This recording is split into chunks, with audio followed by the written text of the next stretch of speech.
আসসালামু আলাইকুম। গ্রাম জীবন ও রান্নার চ্যানেলে আপনাদের স্বাগতম। আজকে আমি সম্পূর্ণ নতুন একটি রেসিপি নিয়ে আপনাদের মাঝে হাজির হলাম।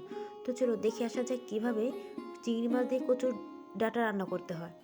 একটি কড়াইতে আমি সরিষার তেলের মধ্যে চিংড়ি মাছ, রসুন কুচি এবং পেঁয়াজ কুচি সাথে কাঁচা লঙ্কা ফালি দিয়ে ভালোভাবে নেড়ে চেড়ে ভেজে নিলাম।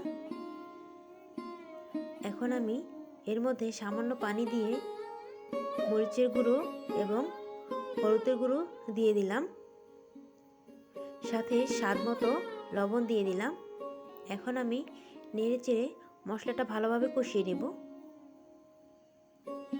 দেখো আমার মশলা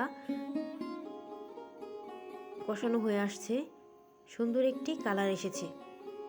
আমি এই মশলা কষানোর ভিতর কেটে রাখা কচুর ডাঁটাগুলো দিয়ে দিব। চিংড়ি মাছ দিয়ে কচুর ডাঁটা রান্না করে খেলে ভীষণ স্বাদ লাগে। তো আমি ভালোভাবে নেড়ে চেড়ে এখন আমি একটি ঢাকনা দিয়ে ঢেকে দেব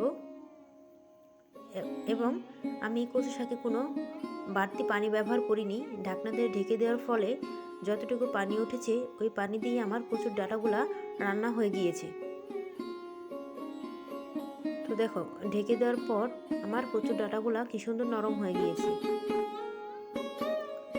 তো বন্ধুরা, আমার ভিডিও ভালো লেগে থাকলে অবশ্যই লাইক, কমেন্ট, শেয়ার এবং বেশি বেশি করে সাবস্ক্রাইব করে দেবে।